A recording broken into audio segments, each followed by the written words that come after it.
Hello friends, मेरा नाम है सागर विश्वकर्मा और आपका बहुत बहुत स्वागत है मेरे चैनल विश्वकर्मा सागर ट्यूटोरियल में। तो दोस्तों, आज का जो वीडियो है बहुत ही इंपॉर्टेंट होने वाला है, क्योंकि आज मैं आपको बहुत ही अच्छी जानकारी बताने वाला हूँ।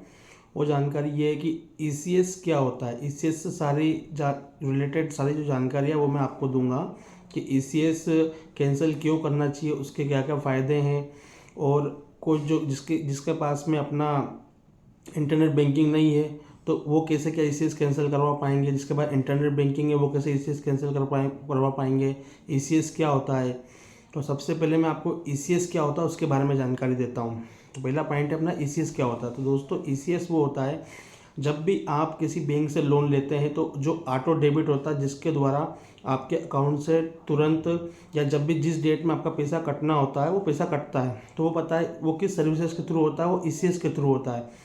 ईसीएस को बोलते हैं इलेक्ट्रॉनिक क्लियरेंस सर्विसेज।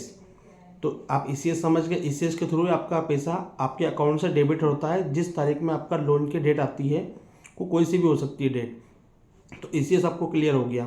अब दूसरा क्या है, जिसके पास में इंटरनेट बैंकिंग नहीं है तो वो ईसीएस कैंसिल कैसे करेंगे। तो सबसे पहले तो आपको जोन सी भी बैंक का आपका अकाउंट है, सबसे पहले एक एप्लीकेशन लिखना पड़ती है कि आप किस कारण ये ईसीएस कैंसिल करवाना चाह रहे हैं। आपके पास में जोन सी भी प्रॉब्लम हो, प्रॉब्लम मेंशन थोड़ी बहुत यानी कुछ वर्डों में प्रॉब्लम मेंशन करनी पड़ती है। फिर आपको बैंक में जाना पड़ता है, कौन सा आपका लोन है, पर्सनल लोन है या आपका एनबीएफसी का लोन है ना। तो वो आपको उसमें मेंशन करना पड़ता है, कितने रुपए की ईएमआई कटती है वो मेंशन करना पड़ती है। फिर आप बैंक में जाएंगे, बैंक में जाने के बाद में वहाँ जो भी ऑफिसर्स हैं उनको आप देंगे, फिर वो आपसे पूछेंगे सर क्यों करवाना चाह रहे हैं, वो भी आपसे क्वेश्चनिंग करेंगे। तो आप उनको आपका जो भी प्रॉब्लम है वो आप प्रॉब्लम बताइए, फिर आपके उस वो अकाउंट को एक्सेस करके फिर वहाँ से वो ईसीएस कैंसिल कर देंगे। ठीक है, तो ये हो गया नॉन इंटरनेट बैंकिंग वालों के लिए ईसीएस कैंसिल कैसे किया जाता है। अब दूसरा क्या, इंटरनेट बैंकिंग वाले। तो इंटरनेट बैंकिंग, जैसे कि मेरा भी इंटरनेट बैंकिंग था, तो मेरा आईसीआईसीआई बैंक का इंटरनेट बैंकिंग था, तो मैंने भी क्या कुछ वीडियो देखे थे कि ईसीएस कैंसिल कैसे होता है। तो उसमें क्या होता है, जब भी आप आपका इंटरनेट बैंकिंग एक्सेस करते हैं तो इंटरनेट बैंकिंग एक्सेस करने में आपको ऊपर प्रोडक्ट लिखे रहते हैं, तो उसमें सबसे लास्ट में आकर सर्विस रिक्वेस्ट पे जाना पड़ता है। सर्विस रिक्वेस्ट का जो कॉलम खुलता है तो उसमें ई मैंडेट लिखा हुआ आता है, ई मैंडेट नच।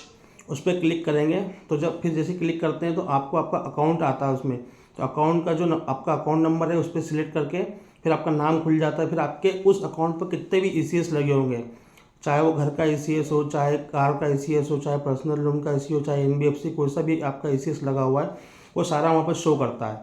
अब आपकी प्रॉब्लम जिसको आपको भरना है, अगर आपको सिक्योर्ड लोन का भरना है, अनसिक्योर्ड का नहीं भरना, तो आप अनसिक्योर्ड को जाकर के ईसीएस कैंसिल टिक करके वहाँ पे सर्विस को डन कर देंगे। तो आप, और हाँ, सबसे पहली बात ये आपको ये जानकारी होना चाहिए कि आप जब भी ईसीएस कैंसिल करने खुद से जाएं यानी कि इंटरनेट बैंकिंग पे करें, तो आपको बैंकिंग हावर्स में ही आपको ये चीज़ करना होती है, 10 से लेकर 5 बजे के बीच में। अगर आप सोचें कि मैं आधी रात को भी ईसीएस कैंसिल कर दूं तो वो चीज़ नहीं हो पाएगी। आपको बैंकिंग हावर्स में जाना पड़ेगा, क्योंकि आप बैंक में जाकर के भी उसी समय पे आप ईसीएस कैंसिल करवाते हैं।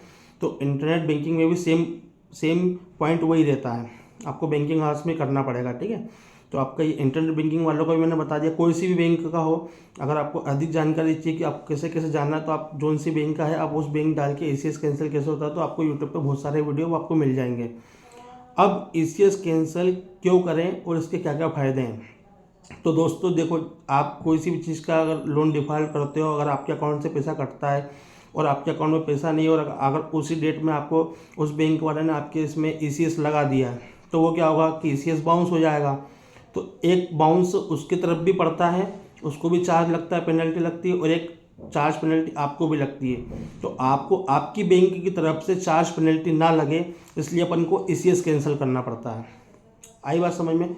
ईसीएस कैंसिल अपन इसीलिए करते हैं ताकि अपने को चार्ज पेनल्टी ना लगे। अपन अपनी तरफ से बैंक को अपने पहले ही बता दिया कि मुझे ये वाला ईसीएस कैंसिल करना है, तो वो बैंक जाके उस पर अपडेट कर देता है। फिर भले वो कितनी बार भी ईसीएस लगाए, आपको पेनल्टी नहीं लगेगी।